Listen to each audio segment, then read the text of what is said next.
Hello! I was wondering if I might trouble you for a cup of strong black coffee, and in the process engage you with an anecdote of no small amusement.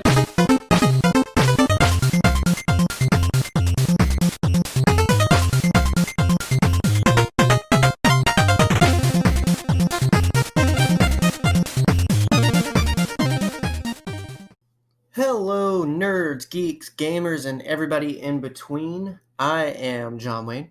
I'm Megan. And this is something new. This is new to us, new to you, and new to everybody in the verse. This is NerdyVerse. It is. We've talked about it, but in case you just happened in and don't know where you are, calm down, have a seat, and grab some coffee. Don't worry about the walls bleeding. We'll explain later. But know that you are in an awesome and safe place, and a place that loves a lot. I won't say everything. We don't love everything, but we love a lot. And this is a place where we love a lot and talk a lot about what we love a lot. John, what don't you love? What's something you don't avocados. Love? You don't like avocados? I don't like avocados. You also don't like most vegetables. I do like a lot of nerdy, geeky, weird, sci-fi, fantasy, action-y things. Yeah. As I'm sure you love many a thing. That's the basis for this series, this new series on the Nerd Herder podcast, all about everything not Star Wars. Because if you know Nerd Herder, you know it was founded on the idea of loving Star Wars and sharing it with everybody. Yeah. Well, this is the same basis, except instead of Star Wars, replace it with, well, you'll have to tune in every week to find out what. Because every week or few weeks, we will have a new topic that's not Star Wars. This is basically Mom and Dad Go Wild. Yeah. And so we'll take turns talking about things we love other than Star Wars and introducing you to it or sharing that love with you. I know for a fact from polling Twitter and discussing with people, there's lots of folks out there that have very similar interests to us. There's also some folks that have very different ones. But that's what's awesome and exciting, and that's what NerdyVerse is going to be all about, is sharing it with those who also have it and hopefully giving you something to build a love for it off of. Yeah. If you've never heard of it or heard it but never gave it a try, maybe us talking about it and telling you why we love it will inspire you to give it a chance, give it a second chance, whatever it may be. So every week's going to be awesome. Again, every few sometimes, and we'll kind of explain that maybe here at the end what that'll look like. But just know that you're in an awesome place that loves all kinds of stuff. Yeah. And to prove that to you, the first few episodes of NerdyVerse are all about street cred. It's all about... We have none. Yeah. Well, hopefully we will. Yes, we have nerd cred, I should say. It's about nerd cred. And hopefully by the end of this episode, you'll have some faith in NerdyVerse, and you'll also be excited about some of the things you'll be hearing, because the idea of this first episode and next week's episode is all about just going over some of the things you can expect from NerdyVerse. We thought it'd be cool to, instead of just jumping in, to actually prepare you a little bit. We're not just going to jump into it. You will not be filled in right now. Right. And so, but to let you know what is on the menu and what at any point in time could show up in your ears one week. You just wake up with it. Dear God, please check your ears. You're right. You might find NerdyVerse in there. You might find a con. So this first one is all about you. All about me. Not you listening. Y'all might have your own episode eventually, and you might matter eventually. Right now, it's all about you. You matter. Yeah, it's just not as much as you. I've traveled the entire That's why universe, I married you. So. And I've never met someone that doesn't matter. That is true. There you go. And that's your first one. It's Dr. No. So, we figured we would take turns rather than, because there's just so much. There's no reason to talk back and forth and go over, because we'd never get there. And even today, we're not going to get through everything. But the idea being just sitting and listening to you talk about some of the things you love, things that will eventually show up and maybe an episode and inspire many other episodes.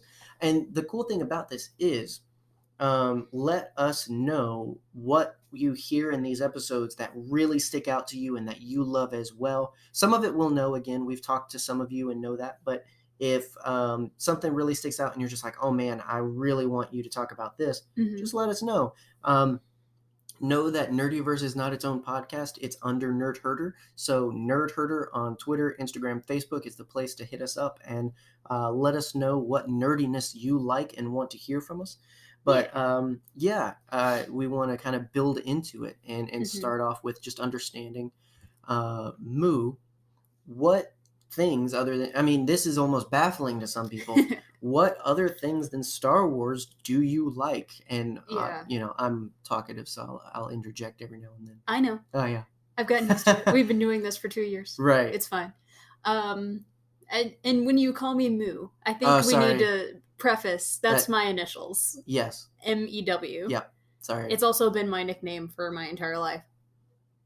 That's a long story. It's what I call you most often. It just, there you go. Yeah. And I kind of unintentionally, subconsciously made my list into different categories. So like you have nostalgia. You have, I guess, what would be called, not intelligent, but academic fascination. One might call exciting, very exciting. We're going to talk about math. I hate math. That's something I don't like. That will not be on the episode never of Nerdyverse, is what you're saying. Unless we're talking about the math of the Kobayashi Maru. Yes. There you go. It's all math. It's just math. That's why you can cheat it. And also there's just pure hyperfixation fascination is what I would call it. I have ADHD, which will come up a lot. So there are times when my brain will latch onto a subject and I have to know everything about that subject. Sometimes it's something that I end up really enjoying. Sometimes it's stuff that I don't like, but just know a ton about, which is where I guess I'll start is Kingdom Hearts. Wow. Not where I expected you to start, but I wanted to get that out of the way first. Yeah. Well, and first thing that comes to mind when you mention that hyperfixation and everything, and I can kind of relate to that. I'm different in that if I get to a certain point where it doesn't catch, I just drop it. I cannot stop. Yeah, there you go. So yeah, that was the first thing I thought of. I have never played a Kingdom Hearts game ever. I've watched gameplay footage of it. I don't necessarily want to play Kingdom Hearts, but for some reason, I watched a video by Barry Kramer, fantastic animator, streamer, very funny dude. Barry from Grumps? Yep. Oh, okay. He was the editor before their current guy. Oh, okay. No, he was 2 editors ago. Because it was Barry, then it was Kevin, then it was Matt and Ryan. No, then it was Matt and Ryan, and now it's the new dude. I don't know his name. Game Grumps is also a thing that I enjoy. Yeah. But he made a video explaining the plot of Kingdom Hearts. And for some reason, that tickled my brain in such a way where I was like... I'm pretty sure some of it was the animation. Oh, totally. You know. Ventus... Some things get you in there with it it looks good. Xehanort turns into a boat. There you go. Twice. Or like actually? Like actually. Oh, okay, wow. Well, it's more of a ship than a boat, but he turns into a giant flying structure. Okay. It's a transformer. Get to this. But yeah, Kingdom Hearts is something that I don't necessarily like. It's incredibly convoluted. You like the study of it. You like exactly trying to understand it. Exactly. Like if I don't understand something, I will try my darndest to get to a point where I can at least give a 5-minute synopsis of it. Which there are times when I will turn to you in the middle of the day and be like, man, the whole thing with the X's in the names is so stupid. Like, where did that come from? Who had that idea? They should be put into a computer and had, sea salt ice cream for the rest of their life. It can't, which is a thing. In sea salt ice cream? Sea salt ice cream. Okay.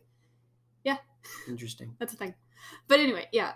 Kingdom Hearts, we probably won't talk about it in depth on the podcast. But just so you know, it's going to come up. Yeah. Yeah. Well, I think that's a good preface to just, again, your approach to liking things or your approach to interests. Yeah. It's either one of two categories. Either you obsess because you love it, or you obsess for understanding because it confuses me. right. I mean, honestly, it's kind of a superpower, because imagine if more people would stick in there for things, at least for the sake of trying to understand it, even if they don't like it. Because again, I'm one that if I get to a certain point, it either stays or it doesn't. Like, it's just that. So for me, sometimes certain things people ask me about, and I'm like, oh, I gave it so many tries, and just no. And so I swear off of something because of that. It'll come up. But recently I've given something another chance, and miraculously I really love it. And so it's one of the first instances that's ever happened to me. But that was that where it's just like it went through the filter, and then my brain said, no, this is hot garbage. And then I moved on with life for about 10 years. And then finally came back to it and was like, holy crap, I'm hot garbage. I missed out on so much. It's one of those things, like, on the opposite of that spectrum is droids from Star Wars. Like, I got a taste of how awesome droids could be, hyperfixated on that for a little bit, and then absolutely adored it. Like, I can talk for an hour about how many droids there are and why every single one of them is baby and is amazing. I wonder if we'll ever do an episode on that. I don't know. I Have we talked about Star Wars droids? Yeah, I mean, it's like if we had a Star Wars podcast. Oh, wait. That's a really ridiculous promo for way down the road there. So, but never mind. But this isn't about Star Wars. How dare you? You bringing up Star Wars in this podcast. You can't even make it one episode. What I'm doing is I'm kind of going backwards for like the things that are least on that categories list. So I had Kingdom Hearts on the hyperfixation list. Now we're going to the academic list, and we're going to end up in Nostalgia Town. Okay. Basically. I don't know why I explained that to you. I could have just kept it in my brain. But sometimes it's nice knowing where you're going. Yeah, exactly. We're gonna end up in Nostalgia Town. Don't you worry. There we go. Don't you worry your pretty little head, because that's gonna take the most time. I don't know why I'm staring at the microphone like it's a person. Because to us it is the person. Because I like your hair. Hope you win. Good luck on that test tomorrow, kid. I'd knock you on the shoulder, but I'd be afraid of knocking the mic over. And then that would be a big bang. Yeah, that would be bad. That would be unpleasant. Okay, so in the past few years, I have become kind of a true crime nut. I'm not like to the level of, hero worship for... Oh yeah, that's a thing in the true crime verse. You mean the object of the person of study, or the people who study? The object of study. Oh, okay. I know that's a thing. That's a thing with Ted Bundy. They idolize serial killers. Thanks, Netflix. I am not one of those people. I'm going to go ahead and say that every single person who did these horrible, violent crimes are just horrible people that deserve lifetimes of prison. Now, sometimes they are a product of extenuating circumstances. Yes. No one's bad for no reason, for sure. But there are consequences, and these people deserve to pay them. Yes. That said, understanding, and I don't mean to I will say for me, because until you never got into this verse. It was the Lobster Boy that got you in. Yeah, I think that was probably the one. That was the first real no, I want to listen to this too. Yeah. I'm a big person. I believe in self-study is the way of life. I believe the more you know yourself, the more you can better practice life. But the study of that level of compartmentalization and how you can be so detached from self to commit these horrible crimes, that's fascinating. Well, and that's the thing is that, studying these people is very fascinating. And for me, that's like the entire basis of true crime. Oh yeah. Let's investigate this circumstance. And some of the cases are just so bizarre, like Lobster Boy, and weird and just incredibly interesting. That's what kind of gets true crime, I think, its reputation, though, is because you get to the hokey, weird stuff, too. Because if I've learned anything, a lot of it just kind of gets thrown in together. And so, but that said, again, I think in studying people's fascinating. Studying yourself is fascinating. Oh yeah. And I think that, the beauty of true crime is being able to get into this world of what are some of the extremes. Yeah, that's something that I could never do. Yeah, well, because, you know, coming from backgrounds of loving fantasy and sci-fi, things that are straight fiction, to then studying people that sounds like it could be fiction is insane. It's sometimes really catching to be, these events happened. Oh, yeah. These circumstances were real. It's very crazy sometimes. And kind of coming off of that, I love Spooksville. Like, that's not a thing or a place really, but I live there. Yeah, horror stuff. I like dark history. I don't love the It's fascinating. Yeah. It's fascinating to explore Yeah. the darker parts, because again, why do you think we have fiction about it? Exactly. Because it's interesting. Where did you think we got the fiction from? Yeah. And real life. And from that, I love creepypastas and ARGs, and that's alternate reality games for anyone that was born after 2006. Which, why are you listening to my podcast? Go away. Go back to bed. You're 12, right? I don't know. Oh, what man. what year did you say? 2006. They'd be 14. Oh. Yeah. Oh. They're tweens. Oh. Yeah. Go back to bed. You're a baby.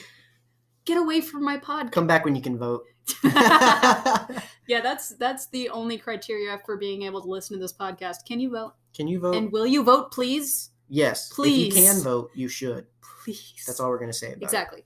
I've already said creepypastas and stuff like that, because we grew up around that kind of stuff.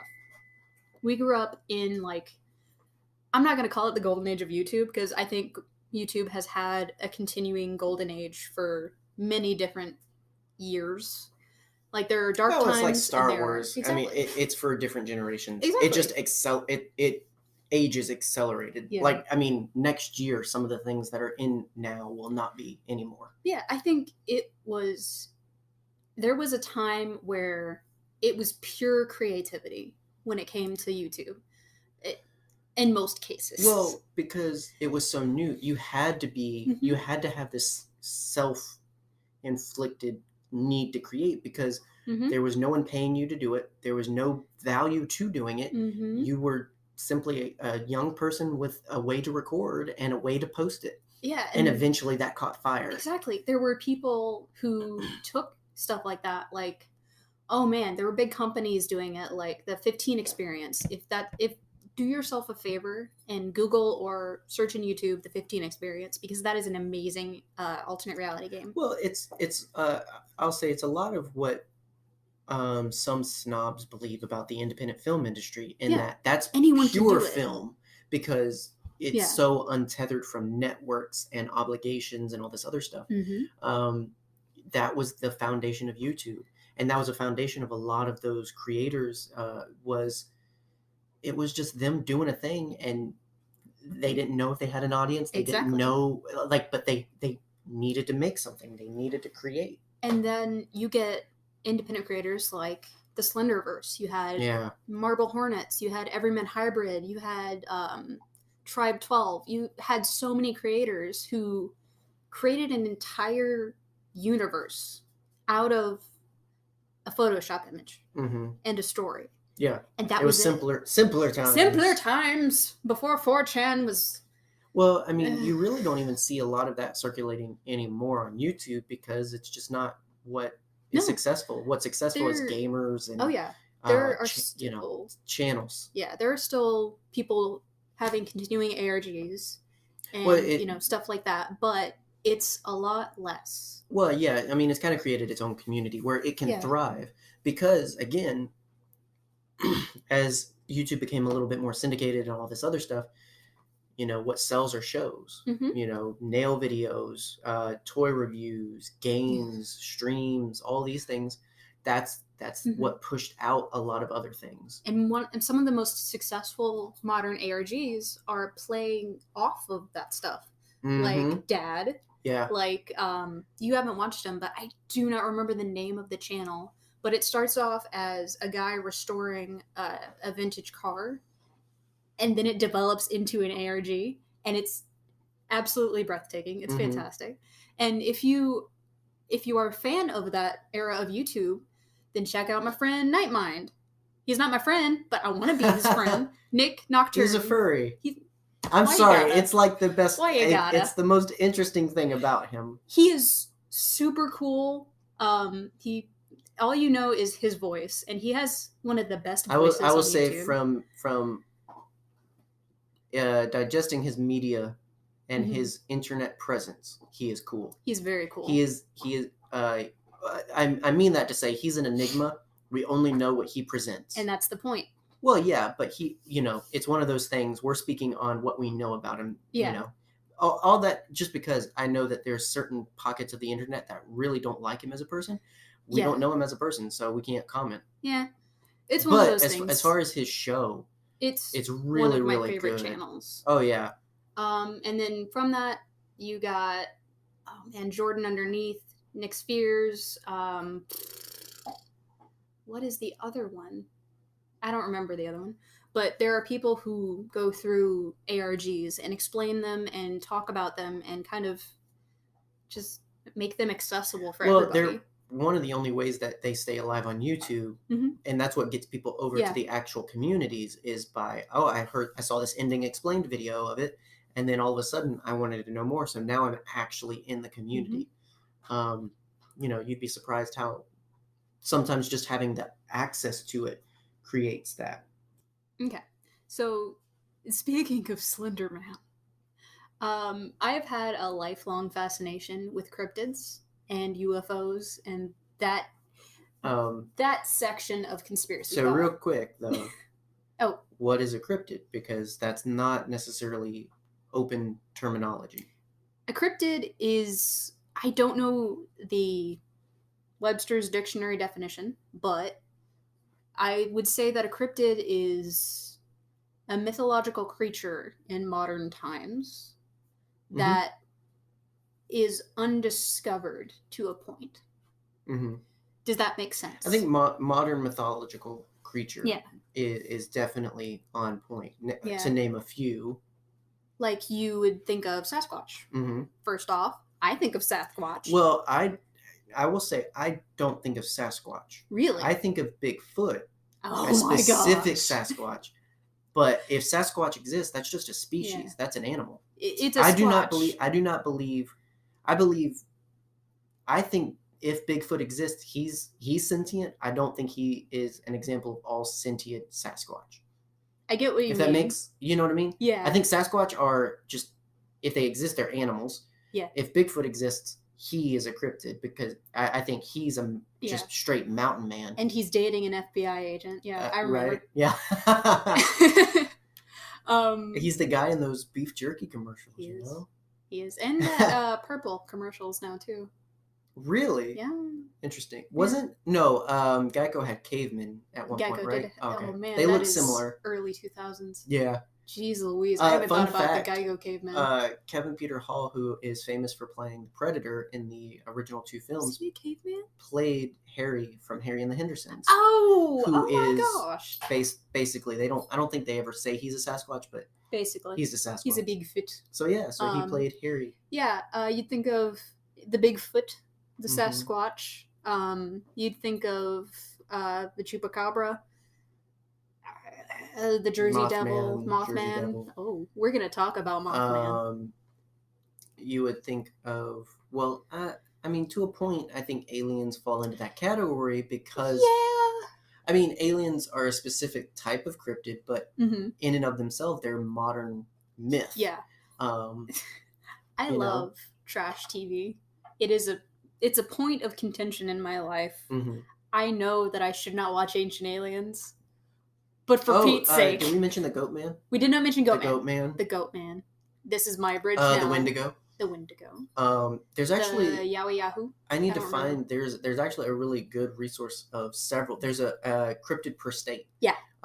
It's just this little thing that floats around social media every now and then. But it's really interesting that to know what your state's cryptid is. To know what mythological creature you're known for. I don't remember... what Georgia's is. It's boring. It was some ghost thing, I think, or something. It's Savannah. Savannah is our cryptid.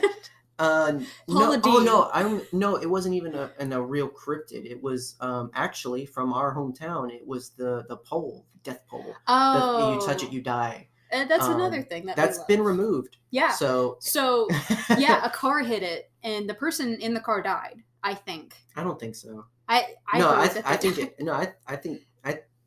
think they just hit it and they were just like, well, it's trashed now, so let's just get rid of it. Yeah, there is a pole in Savannah, Georgia. No, it's here. Not anymore. No, it was here. Not Savannah. No, it was here. We're in Augusta. Okay, yeah. I wasn't saying it. I don't know why, but I don't know why either. Yes. No, the death pole is in Augusta, or was in Augusta. You're right, because it was downtown. There's breweries, there's slave houses, there's all kinds of things down in Savannah. Savannah is, and that was what a lot of people were upset about, was like, of all things in Georgia, you choose, it's not really the death pole, but there's whatever it's called. Ezekiel house. Yeah, there's the one of the most haunted houses. Yeah. Yeah, that almost burned down. There's the refinery. Right across from where we work. It's a really spooky site. It's really cool. It's incredibly spooky. I want to walk through it one day. It's things that you start to find that are just over history develop lore, and that lore for some people becomes reality. I mean, it would take talking about the ins and outs, but overall, I don't believe in cryptids. I think it is a very fascinating conversation. Oh yeah. I mean, I attribute it to talking about most myth and fantasy and everything in terms of understanding this could be thing is really interesting. The supernatural in general is fascinating to me. Like, now, I mean, supernatural has its realities, I do believe. The occult is fascinating, even though you don't want to mess with that kind of stuff. You got to specify, because that's a really broad term. Because actually, well, that's why I use it, because you can fit ghosts, you can fit satanic panic in there. Yeah, I mean, because it was essentially attributed to anything not Jesus. Anything non-Christian was contributed to the occult. That's why there was a lot of gruesomeness in terms of treating people, because you don't worship Satan? Well, but you're still not this. So, there's a lot of black history. And I mean... Yeah, dark. I know what you mean. I cannot find any books about it, but there was a giant boom of occult fascination in the early 1800s that lasted until the early 1900s. That era is fascinating, because, that's when you get Borley Rectory. Are you gonna make a joke? Okay, you listened to that podcast with me, so I was expecting you. Rector dang near bought her a house. There you go. That's when John, I want to talk about Jeff the Talking Mongoose with you. Oh gosh, that one I don't know about. I'll tell you about it in an episode. There you go. And I want to go ahead. The Skinwalkers. That's a thing. I want to go ahead and preface that we will be talking about spooky subjects on the podcast. We're going to be talking about horror. We're going to be talking about very lightly this creepy stuff. Yeah, when that ranges from everything from cryptids, which is it's a little bit more real life because real people believe it. Exactly. But then also just fiction in that these movies we like, these stories we like, and all this other stuff. Most of what we like, though, in media comes from real mythology, though. Oh yeah. And my plan is to have kind of a rating system for those episodes. Like a 1-star is like, we're going to talk about the Amityville hoax. A 3-star would be, we're going to talk about the Betty and Barney Hill abduction. That kind of thing. It's mostly to make sure that if this is something that makes you uncomfortable. Were Betty and Barney the Heaven's Gate people? Oh, okay. No. Heaven's Gate's gonna be... Okay. Oh, I fold that into true crime. For those that don't know, that's an actual cult with actual fatality. It was 30 people that died. Yeah. No, 30 people. 29. Didn't one guy get away? Yeah, it was 31. He left. Oh, it was supposed to be 32. Oh, 30 people and then the couple. That's right. Yep. Gotcha. Okay. Yeah, but that's the thing. And so to go back to our intro in terms of talking about things that you might not know about, that Yeah. really gets into those territories because it's something we're very interested in, and it comes from a fascination with understanding history. This is real history. This is American history. This is world history even, but these are real events. And not only that, but it's something that a lot of this stuff gets so thrown away for being so hokey, when in reality these are live real. in hokey. Yeah, but sometimes we throw out things that are real and unknowingly don't understand some of our own history as humanity, because we're just like, but that's a movie or something like that. When in reality, I mean, Amityville House is real. Yeah, the murders. The murders were real. Was it blamed on supernatural circumstances? Yeah. Did they really happen? No.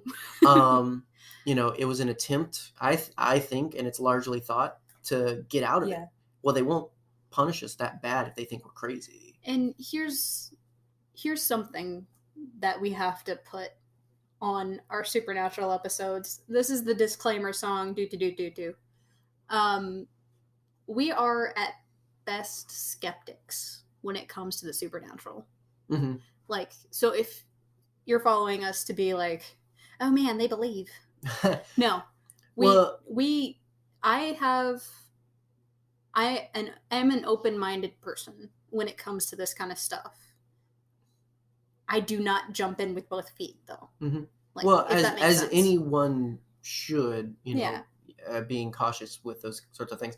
I mean, we've been upfront in that we are people of faith. So, but that doesn't mean that describes entirely our perspective on these things. No. So, we're not seeking.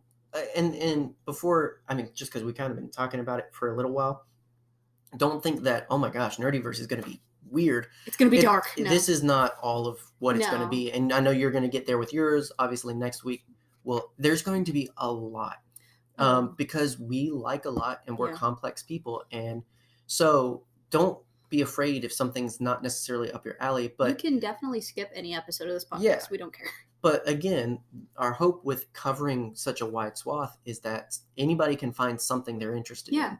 And that we would find people that we can also just resonate with and just be like, ooh, Sasquatch, stuff like that. And my next one is arguably creepier than what I just talked about.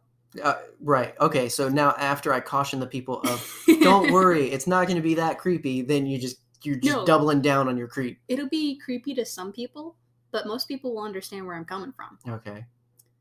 I like puppets. Oh, yeah, me too. I love puppets. I think puppets are really cool. Oh, yeah. And puppets and animatronics.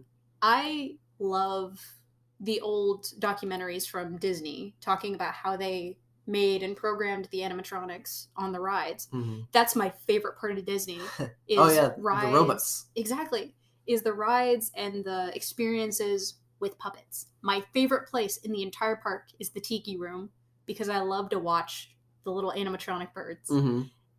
It's a way to enjoy the magic, even when you're growing up, because when you grow up, the magic is still there. It just changes because you realize the real magic is technology. Yeah, exactly. And that's not a tagline. That's just like legit.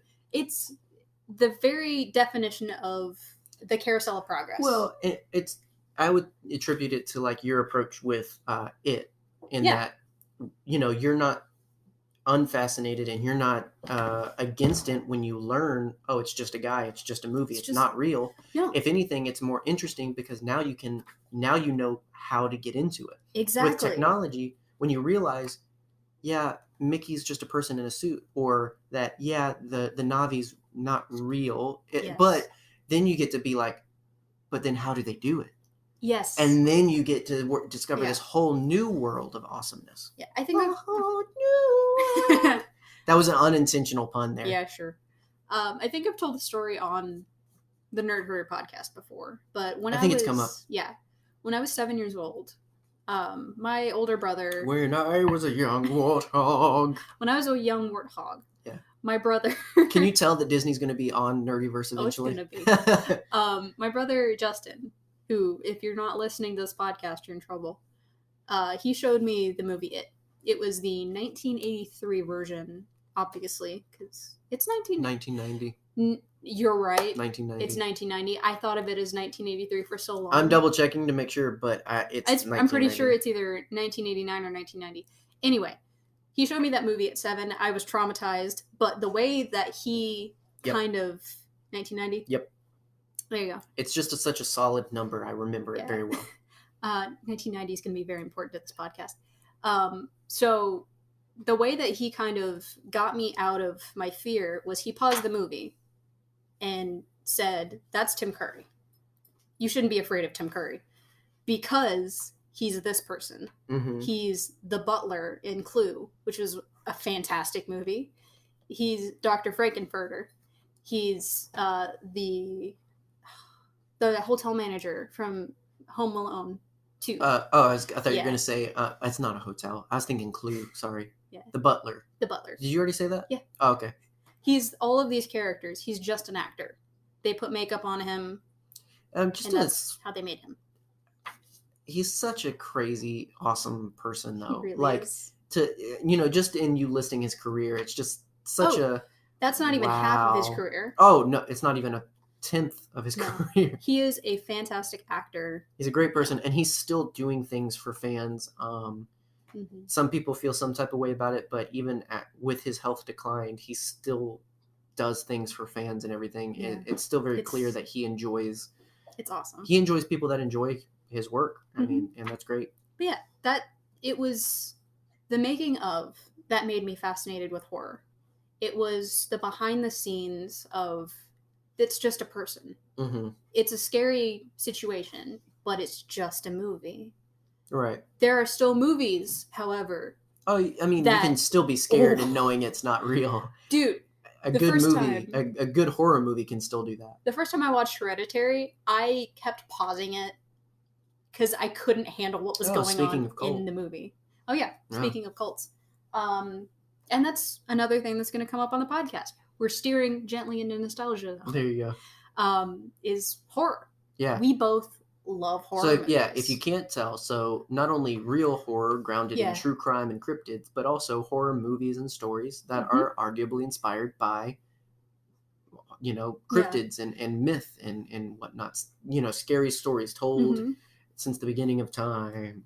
Most of my favorite movies come from the cheesier side of horror, which is another thing that I love is cheesy movies that, as well as, Mystery Science Theater 3000. Which arguably horror is a realm that has some of the most cheesiness. Oh, yeah. Because it's such a, in a nice way, illegitimate brand because it was so unbelieved. It was not a real brand in the beginning. Like, if you were doing sci-fi or horror, you weren't a real filmmaker at one point in history. Chopping Mall is ridiculous, but it's fantastic. Right, yeah. And that's why they weren't invited to the Oscars. No, I'm just kidding. But all that to say, that's what I think is so great about those genres is because they get into things that are a little bit deeper than traditional things. Oh, yeah. Like, it arguably started with Nightmare on Elm Street, with the ridiculous situations. That kind of started a trend of, let's see how weird we can go. Well, maybe. I think that was a lot of studio influence and everything. Yeah, but true. I think at the same time, they wanted to milk things a little too much, and that's where you started to had to dilute the milk to pass it. Yeah. And that was a gross analogy. Well, I'm sorry, but some of those films, some of the sequels are milky. Like tasting watered down milk. I mean, it just is what it is. Some of the sequels are really good, though. Oh yeah, when you get the pure stuff, it's legitimate. But then when you get studio influenced and made and produced, and we know the last one only came out 6 months ago, but here it is anyway. Here's the next one. Yeah, you're probably going to end up with some bad movies.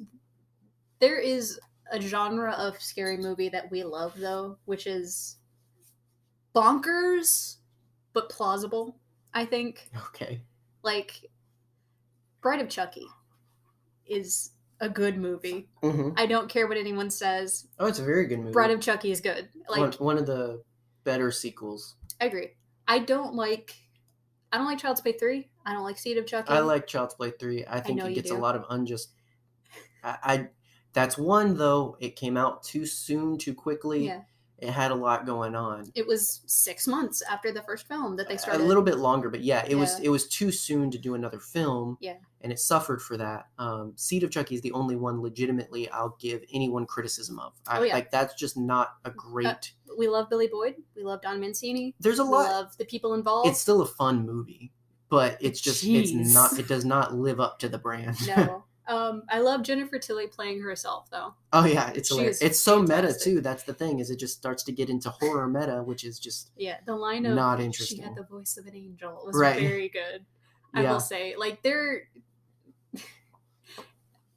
let me just say that there was such a comeback from Seed of Chucky to Cult of Chucky. Curse of Chucky. Curse of Cult of Chucky. Yes. Those two movies are fantastic. Well, but that goes to show when you've got pure, this is the creator's work.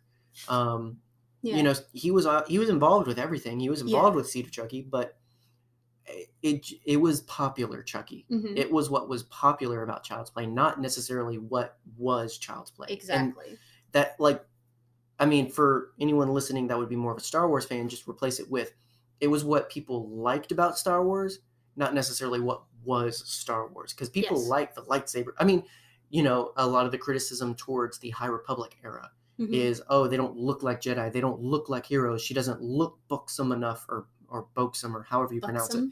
And it's just like, you like this corner over here, which, but I hate to tell you, is not Star Wars.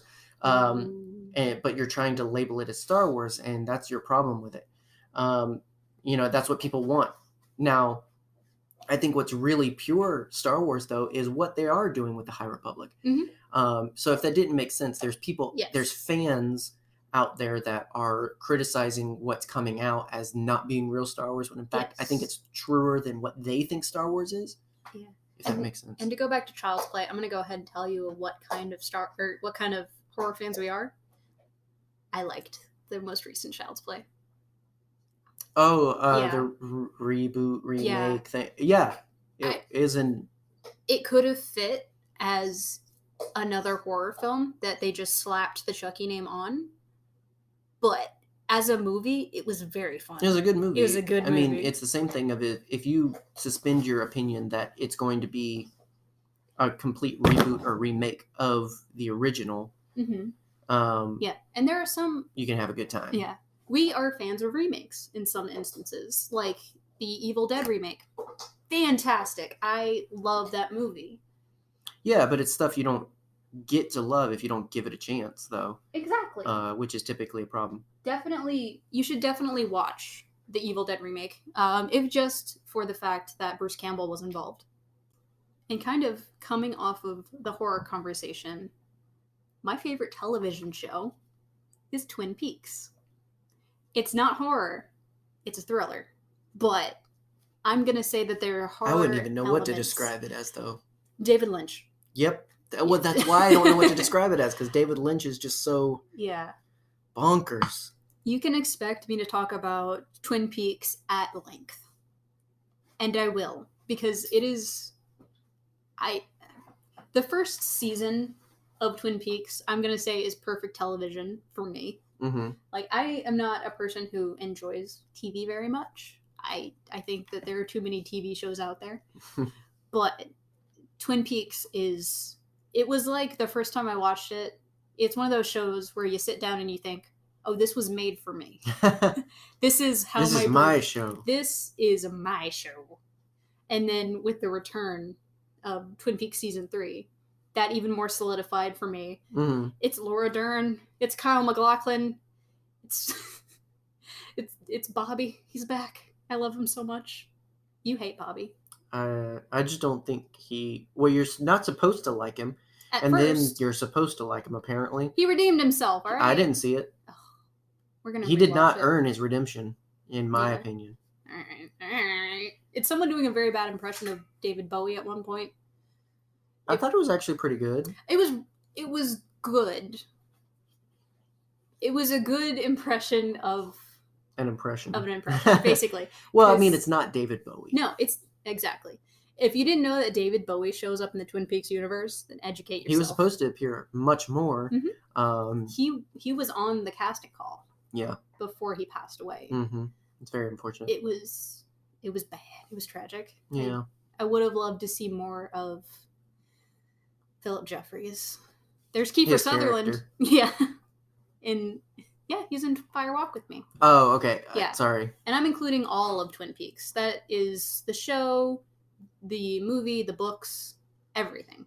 But yeah, I love Twin Peaks, and I will talk a lot about it. It's good content. Something else that I love, and we'll talk at length about, is Teenage Mutant Ninja Turtles. Yeah. Yeah. So this is very huge departure from probably the last 20 minutes, but it goes to show, yes, there are daisies and sunshine in our world. Oh yeah. Like, I don't want to peel back the curtain too much, but I'm running out of time. I need to get through a list. Well, this is a drive-by of things you can expect from the show. Clearly, if it hasn't come through before, you're learning many of our interests that might be surprising, considering most people know us only for Star Wars. Yeah, basically. I was talking about Teenage Mutant Ninja Turtles, right? Yep. Okay. I hadn't gotten into this. My brain, it's fizzing at the moment. But I love TMNT. I first watched the movies as a young beeb. Mm-hmm. I saw the cover of the live-action movies. Oh, yeah. Exactly, the live-action movies. That is where my introduction was. That was 1990, I'm pretty sure, as well. Yep.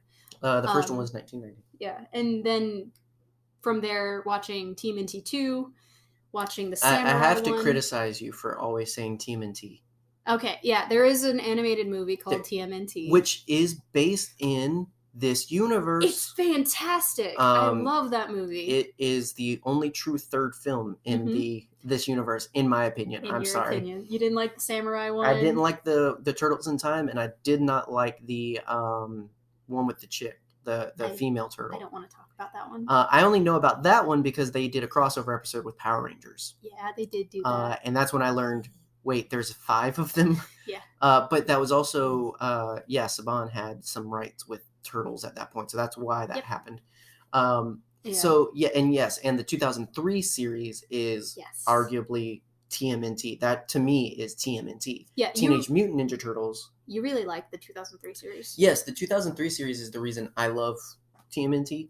I like I said, I like the first 2 films, and then I like the animated film. That's the one with the rabbit, if you guys are behind. It came out around the same time of similar animation like Justice League and all those other things. It was Cartoon Network, so it was a little gritty. Good. It was just really good stuff. I thought it was really good. I have gone back and seen the originals. I watched many of them, especially once I learned that the dad from Fresh Prince was Shredder. Yes, he was. It was really cool. Yeah. It was that. It is the 1980s series is another one of my favorites. I just love the campy goofiness of it. It's just good 80s cartoon feels. It's very chunky animation, Masters of the Universe style. Well, it's very pure. It was kids animation because it was around. It comes off the coattails of things like Transformers, G.I. Joe, He-Man, She-Ra, Voltron, all of those things, by the way. Sorry to preface and spoil, but will be on my list.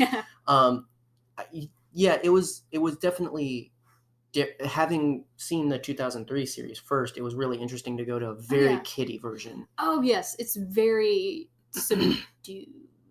I'd say you go off of the incredibly violent comic. Yeah. Where Shredder is the main villain in the 1980s series. Well, that's in the rest of it. That's the weird thing, though, is it goes from super violent to super kiddie to kind of gritty, kind of gets back to that a little bit. Yes. Then it goes to kiddie. Then it goes back to, it's just constantly going back and forth of what sells the most turtles. I loved not the most recent Nickelodeon series, but the one before that. Oh, they're both Nickelodeon? Yeah. Oh, okay. The one with Sean Astin and I like the design approach of the new ones. It's interesting. I like them taking the approach of they're all different actual species of turtles. I haven't seen anything to give it any real credit or anything like that. But Yeah. I didn't like the other Nickelodeon one though either. No, you did though, not. The animated one. I enjoyed it for the character beats and for I think that kind of stuff. I liked the writing more than I liked the style. They were young. They were definitely played younger. I know they're teenagers. I know. But what I loved about, there's no way you could watch the 2003 series and say those are full-grown adult turtles. I don't know what those look like, but that's what they are. Well, it was the same thing with the later live action. I mean, movies. the live action. Well, the previous that would have come before that, but same thing where those aren't kids. No. And I think I liked that more. Yeah. I don't know. Whereas I like the younger versions, like the 14, 15, 16. There's like the older. Whole different story beat approaches based on how you age your characters. I mean, take Sam Raimi Spider-Man versus Marvel Sony Spider-Man. Mm-hmm. Yeah, when you have a 20-year-old playing a teenager versus a straight teenager, different stories for sure. Tom Holland is a fantastic Spider-Man though. He is. He's very good. Because he's an actual baby. He's an infant. The only TMNT that I will not talk about is the Bay. I will not talk about the Bay. Oh, I completely forgot about that. That goes in the garbage can. We walked out of that movie. I'm going to be honest with you. I don't think too many people would argue with you. Like I don't think we have to worry about ticking off anybody with that one. And that's not because I dislike Megan Fox. I'm going to go ahead and say, wow, I never even assumed that. It's a thing. Really? The oh, that's fandom. Unfortunate.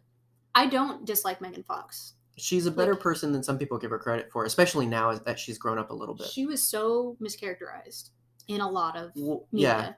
Yeah. I think some of that will come up in some other things for sure. But Jennifer's Body is a fantastic. She's a great actor. She's proven great. it over and over. This is 40. She's proven it. That she's got acting chops. Oh yeah. It's unfortunate that she was so held back by trying to play to the system and by being exploited.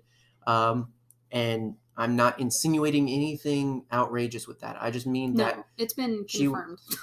She was just put out there and she was used for different talents than, gosh, it all sounds so insinuative. I'm not trying to insinuate sexual things, but I am saying she was an object to a lot of people. She was objectified. She was exploited. Yes.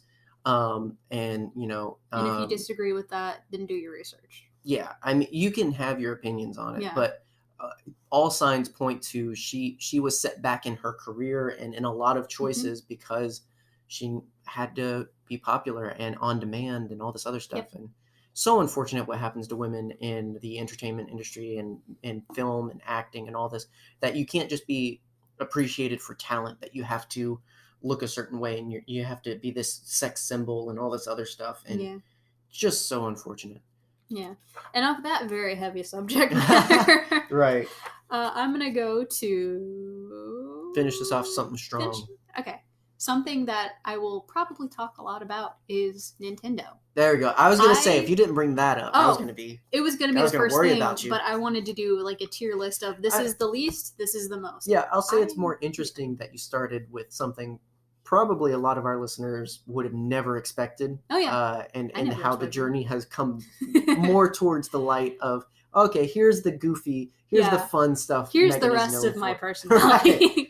Like, I'll say it's all goth or yellow with you. Basically, my favorite color is yellow. But I'm a Hufflepuff, so I also enjoy dark gray. There you go. You're right. A person of taste. Exactly. I grew up playing Nintendo games. Like, we had... Oh, gosh, what did we start off with? We had an NES, and then we had the SNES, and then we had the Nintendo 64. And then I had a GameCube that was a hand-me-down, and I just played Tony Hawk Pro Skater on it, and then Twilight Princess. There you go. Like, I've owned almost every game console that Nintendo has put out. And I love every single one of them for different reasons. Motion controls, I could deal with them if it lets me play Twilight Princess, honestly. That is my favorite Zelda game. Because... it's just so dark and gritty and fun to play. And Zelda's... except for the Water Temple. Arguably your favorite Nintendo brand. Oh, yeah. It absolutely is. I love The Legend of Zelda. I love the games for different reasons, but the story of Link is fantastic, in my opinion. Yeah, the world lore is very interesting for sure, too. Like, I'll get into it later, but... Obviously. That's the whole point of this. Yeah, the timeline is convoluted and hard to understand sometimes, but you cannot tell me that Wind Waker isn't one of the funnest games in the world. Oh, Link's Awakening is a great game. You love Link's Awakening. I do. It's probably one of the few I like. Yeah, you played Breath of the Wild. And I hated it. Angry I had Boy such quit. a bad time. You were so mad. Once you made me put pants on, it like my whole experience changed. Yeah, but then you played Link's Awakening and you enjoyed yourself. I did. Yeah. I need Nintendo to do more of that, please. But I know they're not, because they're coming out with a sequel to the worst, most complicated, ridiculous game. Whoa! In this Legend of Zelda series, yes. I'm gonna need you to reel that in, sir. That game, not the content, not the lore, not the characters. You didn't like it. Game is hot garbage. Nintendo has had some very complicated relations with combat systems lately. Paper Mario I will say this. Fantastic. When I'm collecting things and I'm going on adventures, I'm having a good time. When I'm just riding my horse, I'm having a good time. Yeah. When I'm exploring temples, I'm having a good time. And arguably, that's Zelda. When I'm fighting Ganon, not having a good time. When I'm fighting the freaking, Lionmon from, whatever. You mean a Lionel? Whatever. Not a good time. I hated it. I hated all of it, and it was all completely broken. I even played it at yours, which you are highly leveled up, have all kinds of weapons, and even still got my butt kicked. And that is sad and ridiculous, because that just means you do all this work, get all this stuff, and it gives you no rewards. John's fandom is angry. I do not like that game, and it is unforgiving and ridiculous and a waste of my time. I'm just going to go, I refuse to do anything in that game other than just explore and cook and pet my pony. And that's fine. That's how you play the game. You play the game how you want, babe. And luckily you can do that. Exactly. And you know what? The only reason that exists is because they knew there was going to be people like me that are going to pay for and buy this and play this game and then going to get rage quit and just be like, well, no, but I can still cook. I'll say moving from that, I am not a huge fan of the Super Mario franchise as a whole, but I love some games. I love Super Mario RPG. I love Paper Mario, The 1,000-Year Door. I love that concept. I don't like RPG games, but I love Mario RPG games for some reason. They're just more fun to play for me. I think it's just because it's Nintendo. I think I played Mario once in Super Smash. Doesn't count. Okay. I like playing. Side scrollers with no real story don't get me. Oh, I mean, Rescue the Princess. That's the story of all of them, except the Luigi's Mansions ones, which are probably the only ones I think would be slightly interesting. You would like Luigi's Mansion. And Paper Mario has been interesting. What I've seen you play, but overall, the simple run this course and avoid these enemies to get this thing. I don't like that simple. That's what I love about Ratchet and Clank is that it's a action adventure story driven platformer. In that, yes, it's pretty simple and get from A to B and avoid the enemies or kill the enemies and get the objectives, but it adds so much more content in there that feels rewarding. Yeah. Versus something like Mario, which is just very, especially some of those levels, ridiculously difficult. And that's an argument for a lot of Nintendo games. Is we've had this conversation before of Nintendo makes Nintendo games for Nintendo players. How many more times can I say Nintendo? It sells and it keeps the company afloat. So obviously it's good for them and everything. But it's a hard gate to get into then if you're not a born and bred Nintendo player. Yeah, I'm not a big console gamer. I will either play a Nintendo or my PC, and that's pretty much it. We're two different sides. I'm all console. Yeah. Very rarely handheld even. Whereas you're much more handheld. You're much more Nintendo or PC. Yeah. The only really other things that I play are Skyrim for the Xbox and the Assassin's Creed franchise. I love the Assassin's Creed franchise. There you go. It's another one. That's another one. So you've had plenty of peaks. You've had plenty of peaks. Get out of my tree. Go away. I'm really interested to see how many people discovered so much more about you now in this. It really kind of informs my personality. I think yours is by far much more interesting than mine. I wouldn't say that. I'm pretty sure a lot of people will not be surprised by my interests. But for yours, I think yours are much more fascinating because they're so variable. It's just so interesting, and that's what's so awesome. I think about you and what you like and how you like it. Is also because, like Legos. There you go. I just think it's very interesting to get to know you and what you like. That's why, I'm spending my whole life doing that. You are doing that. You dork. You're stuck with me. I am. How does it feel? Well, you're stuck with me, so there you go. That's the trade. Yeah. Again, hopefully you guys enjoyed that. And again, this is just a drive-by of interests. Yeah. This is to set you up and help you prepare for what's coming.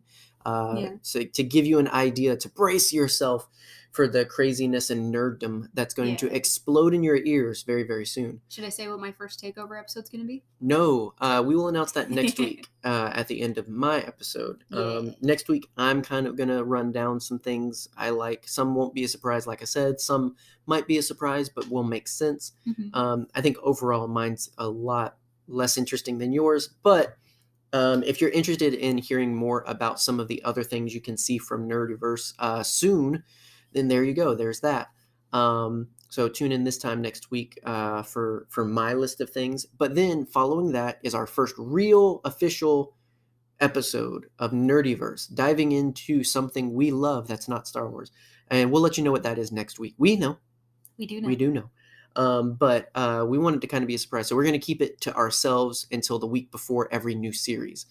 So I talked about prefacing it that way earlier. So that's what you can come to expect. We are going to alternate just like we're doing now, where this was your episode. Next week's my episode.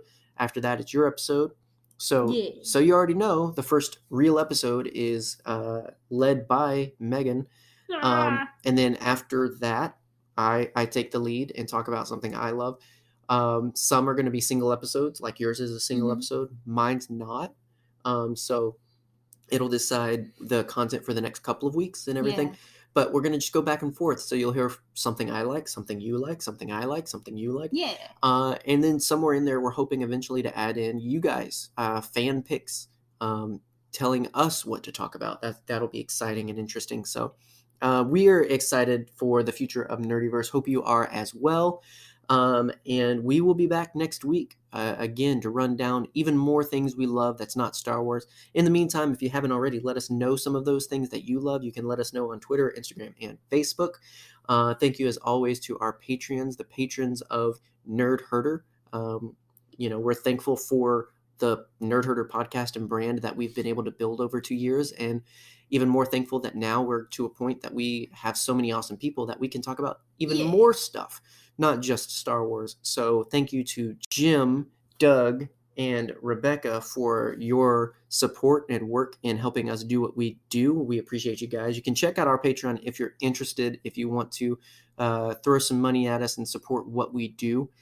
We would greatly appreciate it. But otherwise, we will be back next week to nerd out with you yet again. But until then, guys, Excelsior?